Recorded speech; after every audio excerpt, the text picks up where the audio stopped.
मैं मुझे बताएं, मैं चाहूँगी डॉक्टर बतूल आप की तरफ भी चले जाएं और साथ में बताएं कि आजकल कौन कौन सी वायरल इन्फेक्शंस बहुत फैली हुई हैं। अभी से जो है वो डायरिया फैला हुआ है कराची में, तो एक वायरल है बेसिकली, ठीक है, और बैक्टीरियल भी हो रहा है। गैस्ट्रोएंटराइटिस ऑलरेडी जो है वो बहुत फैला हुआ है, तो उसको ऑलरेडी जब फैला हुआ है तो कंट्रोल करने की ज़रूरत है, क्योंकि बाहर आप देखें बहुत ही ज़्यादा, एक तो गंदगी बहुत है, और कुछ मैं ये कहती हूँ कि ना जो जानवर लेकर आए हैं तो बाहर जो गंदगी है उसको खुद ही समेट लें। हुकूमत का इंतज़ार नहीं करें, भाई आपका मकान है, आपका घर है, आपकी रोड है, उसको खुद ही साफ करिए। आप क्यों हुकूमत के ऊपर इतने डिपेंडेंट है कि हुकूमत सफाई करेगी? कुछ इंसान की अपनी पर्सनल सफाई होती है, अपनी पर्सनल सफाई भी, फिर आपकी अपनी रेपुटेशन भी है। लोग आपके घर जाए, आपके घर के बारे में इतनी बड़ी आलाइशें पड़ी हूँ, लोग उसके फलांग फलांग के आपके घर हैं, तो सोचे मजे खत्म हो जा रहा है ना। हाँ जी, तो थोड़ी सी एहतियात की जरूरत है। गोश्त मिनिमम क्वांटिटी में खाइए। अच्छा, मैं जो रेमेडी बता रही हूँ, ये बता रही हूँ कि मेरे पास जो केसेस आते हैं ना, वो आफ्टर बकरीद जो आते हैं, वो आते हैं एक्नी ब्रेकआउट्स बहुत ज़्यादा और बालों का गिरना, ठीक है। और आज जो है मैं एक सीरम बता रही हूँ जो आप जो भी लोग तो कहते हैं कि प्रोटीन का इंटेक का सबसे अच्छा तरीका यही है, प्रोटीन, मीट। तो प्रोटीन मसालों के साथ थोड़ी कोई प्रोटीन, इतने मसाले ना, हम तो समझते हैं पूरा बकरा खा लें।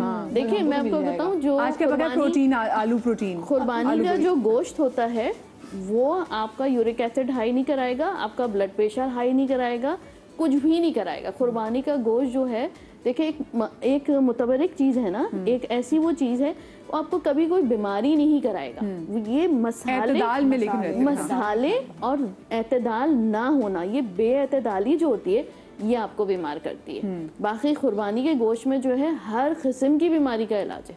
आप एतदाल में खाइए जी, बिल्कुल। आप देखें ना वो किस उस पे हो रही है ना कुर्बानी, आप एतदाल में खाएंगे, आपको फायदा देगा, आपकी सेहत बनाएगा। असल में डॉक्टर बतूल मसला ये कि हमें ना प्रेशर वाला गोश्त खाने की आदत होगी। प्रेशर वाला गोश्त कहते हैं कि जिसमें से पानी इतना गुजारा जाता है कि उसका वेट बढ़ जाता है। बिल्कुल, हम खाते वो गोश्त ना हमारे सामने थोड़ी exactly, that is also a fact. जैसे कभी हमारे आती थी, हमारी जमीनों से आती थी, गंदुम आती थी, तो जब वो पिसवा के हम खाते थे, हम बच्चों का पेट खराब हो जाता था। फिर मेरे अबू कहते थे भाई इसमें मैदा ऐड करवाओ, मेरे बच्चों को आदत नहीं खाली गंदुम खाने की। असली खाने की आदत ही नहीं आदत। हाँ भाई जी। अच्छा, सबसे ज़्यादा जो प्रॉब्लम होती है वो ये होती है कि हमारे बाल गिरने लग गए, क्योंकि आप जब इतना गोश्त खाते हैं वो भी मसालों वाला, तो होता ये है कि अंदर से आपकी बॉडी में आपका बायोटिन काउंट, आपका फेरेटिन काउंट फ़ौरन ख़त्म हो जाता है। फ़ौरन ख़त्म किससे होता है? अगर आपको लूज़ मोशन हो गए, आपको डायरिया स्टार्ट हो गया या आपको इनडाइजेशन हो रही है, तो आपकी बॉडी में जो जितने भी वाइटामिन होते हैं उनकी एब्जॉर्प्शन टोटली शट डाउन हो जाती है। अब जब वो शट डाउन हो रही है तो उसकी वजह से आपका हेयर फॉल होगा। मैं बता रही हूँ, आप एतदाल में गोश्त खाइए और अपने बालों की ना सिर्फ हेयर ग्रोथ बढ़ाइए, बल्कि वो गोश्त आपके अंदर जाकर आपके बालों की ना सिर्फ ग्रोथ बहुत अच्छी कराएगा, बालों को मोटा करेगा, बालों के 2 मुंह बाल जो है वो ख़त्म करेगा। आपने सिर्फ गोश्त के साथ खाना क्या है मैं वो बता रही हूँ। आपने पूरे दिन में जो है सिर्फ ये पानी कंज्यूम करना है, ठीक। और क्या है इस पानी में ऐसा बता रही हूँ। 1 चम्मच लेना है सौंफ, डाल दिया आपने, ये आपने पूरा जग बनाकर रखना है, ठीक है। 1 चम्मच सौंफ, पिंच ऑफ हल्दी, ठीक है, 2 से 3 छोटी इलायची, और इसमें फिर हमने डालना है जीरा 1 चम्मच और पिंच ऑफ मीठा सोडा, बस दैट्स इट। ये आपने उबालना तो नहीं है ना इसको? हल्का सा गर्म पानी हो, आपने ढक के रख दिया इसको, और पूरे दिन में जब आप काम कर रहे हैं सबको आप पीते रहिए। इसमें क्या चीज़ है बेसिकली, इसमें ये आपका थायराइड बैलेंस करेगा। जो आप गोश्त खा रहे हैं, थायराइड बैलेंस के साथ साथ आपके बायोटिन फैक्टर्स होते हैं, सही, सिर्फ बायोटिन नहीं, बायोटिन फैक्टर। उसके ब्रेक के बाद मिलते हैं, आपको कहीं मजा आएगा।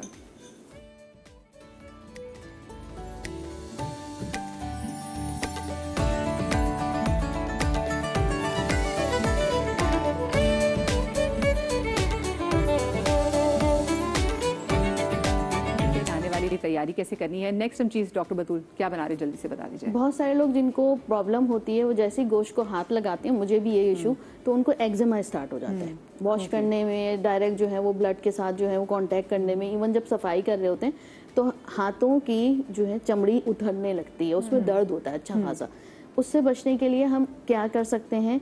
बहुत सिंपल सी रेमेडी बता रही हूँ। कोई भी कोल्ड क्रीम लेनी है, थोड़ी सी आपने निकाल ली, और इसके अंदर आपने ऐड करना है पिंच ऑफ हल्दी, और थोड़ा सा हम इसमें मिक्स करेंगे, अबाउट ½ टीस्पून के करीब कॉर्नफ्लावर, ओके, इसको मिक्स करके रख दीजिए। और जब भी आपने एक दिन पहले लगाना शुरू कर दीजिए, इससे एक कोटिंग हो जाती है स्किन के लेयर, एक नई लेयर की कोटिंग ऊपर हो जाएगी। अब्बा भाइयों अम्मा घर में सबके लिए ये जरूर तैयार करके बिल्कुल। रखें। हाँ। तो आपने कोटिंग कर ली, अब आपने इसको लगाकर जो है वो कांटेक्ट में नहीं आना। आप अपना जो है ग्लव्स पहन के यूज कर लीजिए, आप कांटेक्ट करिए आप गोश्त के साथ। इवन ग्लव्स के साथ भी ऐसा होता है कि कुर्बानी के गोश्त की जो है ना टेम्परेचर वो बढ़ा हुआ होता है, तो आपको जो है अंदर पेनिट्रेशन होती है। जैसे ही आप सफाई वगैरह से फारिग हो जाए, अपने पूरे हाथों पे लगा लीजिए, हाथों पे पैरों पे, इससे आपको जो है इससे निजात मिल जाएगी। सेकेंडली मैं बता रही हूँ कि चेहरे पे दाने निकलना शुरू हो जाते हैं जब आप गोश्त खाते हैं, तो आपके पोर्स वाइड ओपन हो जाते हैं, पसीना एसिडिक हो जाता है। उससे हम किस तरह बच सकते हैं? एक टोनर है, पानी लिया हमने 1 गिलास, उसमें हम डालेंगे पुदीने के 7-8 पत्ते, 1 टीस्पून ग्रीन टी, इतनी जितनी हाथ में आए जीरा, और उतना ही लेंगे हम सौंफ। ठीक है। इसको हमने पका लेना है। पकाने के बाद जो है इसको ठंडा करके आप किसी भी अच्छी बॉटल में फिल कर लीजिए और मुस्तकिल स्प्रे करते रहिए। इससे होता ये है कि जो आपके वाइड ओपन पोर्स हो रहे हैं वो मिनिमाइज होना शुरू हो जाते हैं, जो पसीना एसिडिक आ रहा है वो नॉर्मल पीएच का हो जाता है, स्किन बैरियर सिस्टम स्ट्रांग हो जाता है। जब स्किन बैरियर सिस्टम स्ट्रांग होता है तो खुद ब खुद आपको इससे ब्रेकआउट जो है वो कम हो जाते हैं। लेकिन गोश्त एतदाल में खाइए, गोश्त एतदाल में खाना है। अच्छा है, क्योंकि ना हमारी जो नईमा है ना, फहीमा बहुत शौक से ना वो लौंग खाती, तो आपने बकरे को तो लौंग वाले साथ में रखी, पहले मुझे बताएं। एक लौंग की जो डिब्बिया साथ लेके घूम रही होती है, चाय में इनकी लौंग डलनी है, हर चीज में लौंग डलनी है। वो अम्मी के जाने के बाद अम्मी की हर चीज़ ना मैं मिस करती, तो अम्मी लौंग वाली चाय हमेशा पीती थी। फिर एक दिन मैंने इंटरव्यू एक डॉक्टर का सुना कि लौंग के बेनिफिट इतने सारे हैं, तो मैंने कहा इतने सारे बेनिफिट्स है, तो मैंने कहा इसको बैग में रखो, क्यों ना खाए। तो वो मेरी चाय या ग्रीन टी होती है तो उसमें मेरी लौंग होती है। आपके घर में कुर्बानी की गोश्त की कौन ज़्यादा अच्छी तैयारी करता था और कैसे होती थी? अम्मी ऑब्वियसली करती थी। अम्मी हमेशा घर में पपीता रखती थी, कच्चा पपीता, और उसके साथ ही मैरिनेशन पहले होती थी, क्योंकि अम्मी बहुत कम बीफ बनाती थी। फिश बनती थी या चिकन बनता था घर में, बीफ बहुत कम, लेकिन जब बीफ बनता तो उसमें पपीता ज़रूर डालता था। तो वो उसी तरह मैं भी फिर घर में जैसी बकरीद आने वाली होती है तो मैं पपीता, कच्चा पपीता ढूंढ रही होती हूँ सब्जी वाले के पास से। वो हमेशा शॉर्ट भी होता है, महंगा भी होता और महंगा भी होता है, तो मैं वो लाके उसको पीस के रख लेती हूँ और खाने में मिक्स करके। अच्छा, कोई ऐसी खास तैयारी जिसमें अम्मी बहुत ज्यादा जतन करती थी? ओ फला, अम्मी तो हर चीज़ में करती थी, मतलब हर चीज़ इतने दिल से और एहतमाम से करती थी।